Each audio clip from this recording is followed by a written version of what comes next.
Kenapa Idul Fitri itu konsepnya selalu maaf-maafan?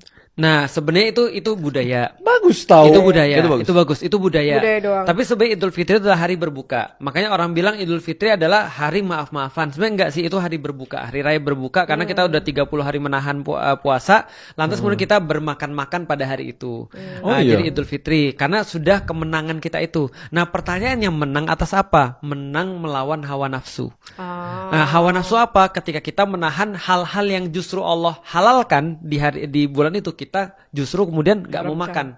Karena Allah nyuruh kita untuk nggak boleh makan, nggak boleh berhubungan sama istri dan segala macam. Nah, artinya kalau itu aja bisa, apalagi bulan-bulan yang lain.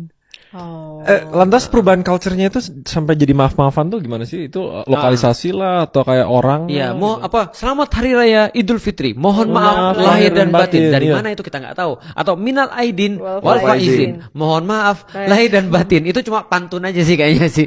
Karena nggak ada hubungannya. Minal aidin wal faizin itu cuma ada dalam bahasa Indonesia. Iya, minal aidin tuh nggak ada dalam bahasa Arab. Aid artinya kembali. Jadi mereka mau maksain minal aidin dari kembali wal faizin menuju kemenangan.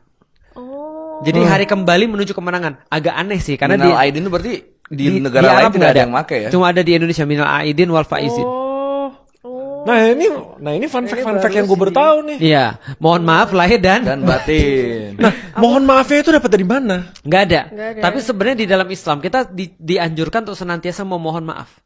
Itu benar, kalau itu gue ngerti gitu. Tapi jadi kayak, cuma mungkin menurutku harus ada simbolisme aja sih. Soalnya ini tuh core-nya Lebaran. Betul. Yang kita tahu di Indonesia ini core-nya. Fun fact lagi. Maafin gitu. Fun fact lagi, mau tahu? Di negeri-negeri selain Indonesia yang lebih banyak dirayakan bukan Idul Fitri. Apa tuh? Tapi Idul Adha.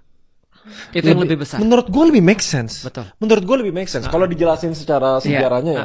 Idul Adha harusnya, kalau menurut gue, dirayain tuh lebih besar daripada Idul Fitri. Karena udah ada maknanya kan. Betul. Dan makanannya banyak karena nyembelih kan. Kambing tapi party kan. Berarti cuma Indonesia yang lebarannya di Idul Fitri sama Malaysia setauku.